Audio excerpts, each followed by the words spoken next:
Maintenant, on a la preuve que tout ça a été organisé, planifié. Hein.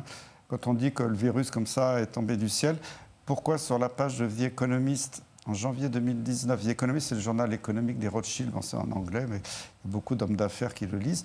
La première page, donc vendue dans le monde entier, il y avait l'homme de Vétruve, Léonard de Vinci, il y avait un pangolin à ses pieds, il y avait le tatouage ARN de vaccin dans le bras, il avait le QR code dans la main, les 4 chevaliers de l'Apocalypse masqués.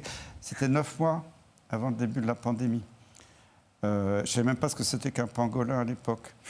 Et puis après, quelques semaines avant le début, il y avait Event 201, l'événement 201, organisé par la Johns Hopkins University aux États-Unis, avec toutes les organisations fédérales américaines, Bill Gates, pour faire la répétition générale de la pandémie de coronavirus, qui bien évidemment allait arriver prochainement. Et comme par hasard, poum, elle arrive quelques semaines après.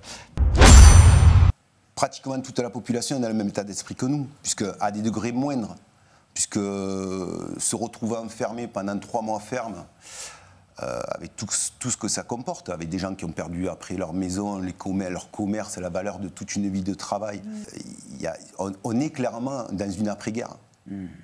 Et on est obligé d'avoir un règlement de compte. Donc, moi, à leur place, ce que je ferais machine arrière et je dirais, écoutez, venez. Maintenant, on va discuter. Parce qu'à force de nous fermer les portes au nez, on va prendre la masse et on va leur péter les portes. Les mots sont forts et ils sont plutôt légitimes. Ils sont réalistes. Et réalistes. Et j'aimerais avoir la réponse, le retour de Philippe Bobola en tant que... Je crois que c'est très juste. Ce qu'on constate, c'est un bouleversement, voire un effondrement des valeurs anthropologiques. On voit bien que, par exemple, avant, c'était la science qui dictait sa conduite à la politique. Maintenant, c'est la politique qui dicte à la science sa conduite.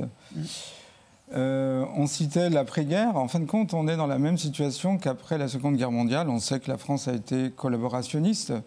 Et le général de Gaulle avait 2 choix. Soit on faisait ce qui est proposé par Frédéric, une mise au point. Et il a préféré dire, bon, on va rentrer dans ce que les historiens appellent le roman d'une nation. C'est-à-dire, on va faire croire à la France entière qu'elle a été résistante. Et effectivement, on n'a pas été jusqu'au bout et d'une certaine façon, on en paye. On voit aussi les dessous des cartes. Par exemple, j'ai des amis qui sont hyper diplômés et ils n'ont pas une vision d'ensemble. Alors que là où j'habite, il y a M. Robert, il n'a même pas le certificat d'études, il a une vision d'ensemble. Le masque, à l'origine, n'était pas fait pour ce genre de choses. Hein. En réalité, n'était pas... Encore une fois, on a détourné l'objet.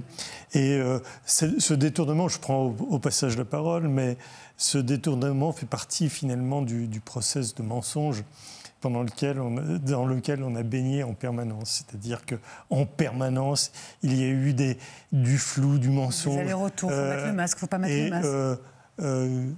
Si je peux me permettre de citer Hannah Arendt, un peuple à qui on ment tout le temps, le danger n'est pas le fait qu'il croit au mensonge, mais qu'il finit par ne plus croire en rien du tout.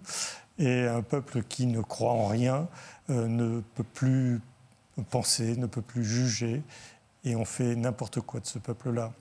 J'ai l'impression qu'il y a quand même une perte de confiance totale dans les autorités de santé, dans les journalistes, dans les médecins de plateau. Et évidemment dans les gouvernements. C'est plutôt bon signe alors. Oui, mais on dit on peut faire n'importe quoi à ce peuple-là. Moi j'ai l'impression qu'on ne va plus pouvoir lui faire rien du tout bientôt. Dans toutes les conférences, je le dis haut et clair, même si l'ordre des médecins veut me suspendre ou m'a suspendu, je m'en fous. Mais je le dis, c'est que si on avait soigné ces personnes âgées en 2020, jamais on n'aurait injecté nos enfants. Jamais on n'aurait mis cette injection expérimentale en route. Donc tout ça, comme... mon ami David le dit, tout ça est volontaire, tout ça est programmé, tout ça est intentionnel. Mais au bout du compte, il y a une maltraitance, une privation de soins, une souffrance que moi, soignant, moi, médecin, je ne peux pas tolérer.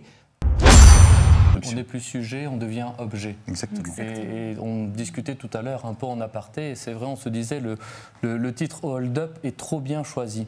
Et moi, ce que je voulais dire un peu du milieu financier, c'est que malgré tout ce qui s'est passé, si on n'a pas réussi à tirer le son du mal, de la maltraitance qui s'est produite pendant les années de Covid, qu'est-ce qu'il va en être aujourd'hui du drame financier, économique qu'on est en train de vivre?